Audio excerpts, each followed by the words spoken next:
Hello, everybody, and thank you for joining us back here at Global Crossing Airlines channel. We're, of course, sitting here once again with Ed, and we want to dive into another exciting update for you guys. But first off, Ed, how are you doing today?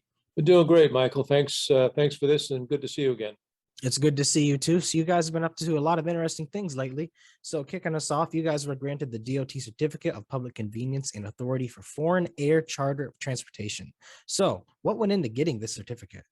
Yeah, it's a very interesting part of the federal regulations. So when you get certified as an airline in the U.S., you actually have to, if you want to operate internationally, you have to get approval of the President of the United States. Hmm. And this is a statute that goes back to just after World War II.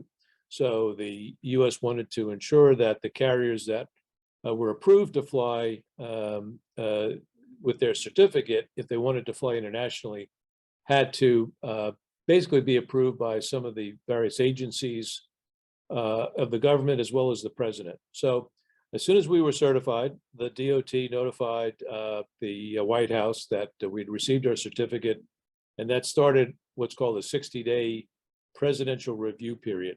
Mhm. Now, the president has two options. He can immediately grant it by looking at it and saying, yes, I have no issues, or, which is the case now, he takes the request from the DOT and he sends it out to all of his cabinet departments, Commerce, State, Department of Justice, and so forth, and gives them 60 days to make a comment one way or the other if they have any objections or issues.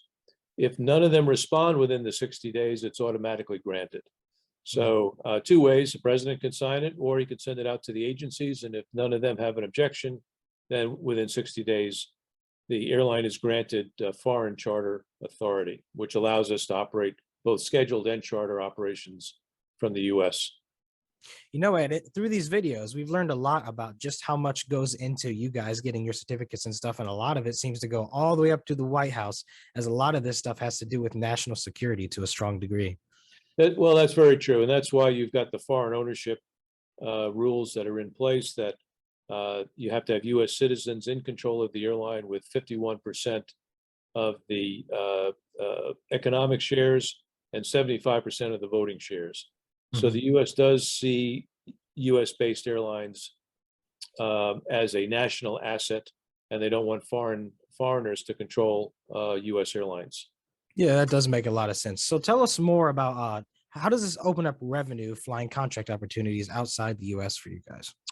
Well, it opens up a lot of opportunities for us. Much of our business plan is to fly to Canada, to Latin America, to the Caribbean. So without this authority, we would not be able to do that.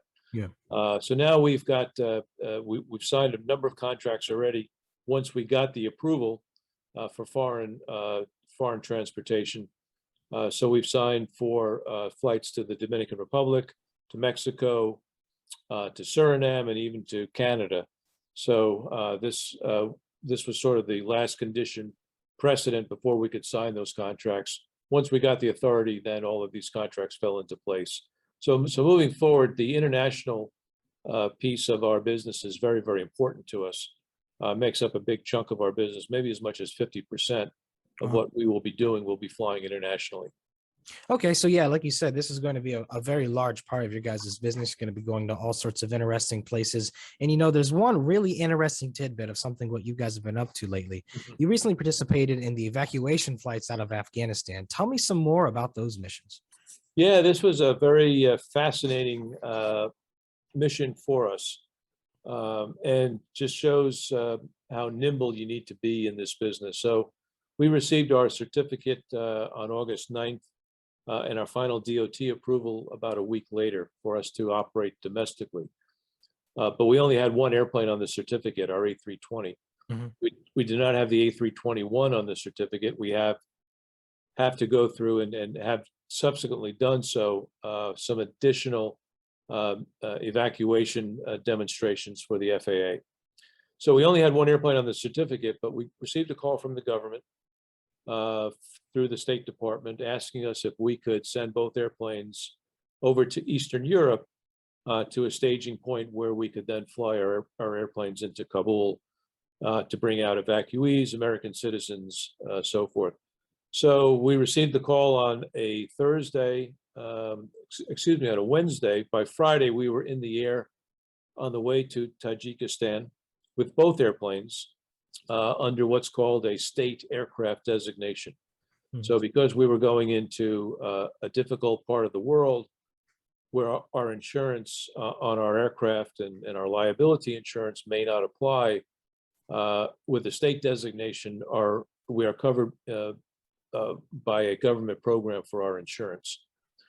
And it also allows us to operate outside of the normal rules that a 121 carrier would operate under in terms of how long a duty day our pilots and flight attendants have, and maintenance of the aircraft and so forth. So within 36 hours, our airplanes were on the way to Tajikistan, and we ended up flying 4 flights into Kabul with the 2 airplanes. We moved about 1,000 evacuees out of Afghanistan, and then moved those evacuees on to Ramstein Air Base in Germany. So our crews, we flew into Kabul about 2 o'clock in the morning. It was a very quick turn. Everybody was synchronized with the military on the ground and the U.S. government agencies.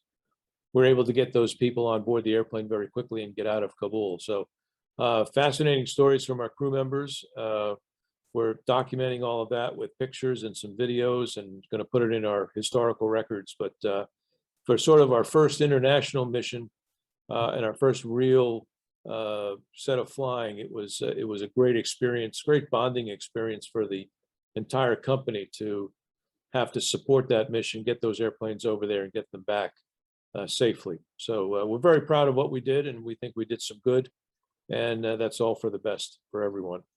Yeah, and I'm sure every single one of those evacuees were very happy to have you guys there, and you really did your part in this in helping Yeah. clean up a lot of this mess. So thank you so much for that. Ed, any last words for people before we go?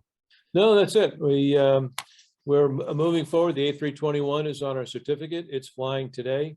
Next airplane will be here in about 2 weeks. It's been painted, so we'll be delivered to Miami about mid-September, and the 4th airplane will be here in mid-October. We're signing lots of contracts for flying. We're going to be announcing some good projects here in the next few weeks, and so we continue to look forward with great anticipation for things to come, and look forward to talking to you again, Michael, next week and continuing our journey together. Wonderful, Ed. Well, again, thank you for coming on, and thank you everyone for watching. And you guys heard the man. We have lots more exciting stuff coming over the wire soon, so stay tuned. Ed, Great. have a wonderful day. Thanks, Michael. You too. Bye-bye now.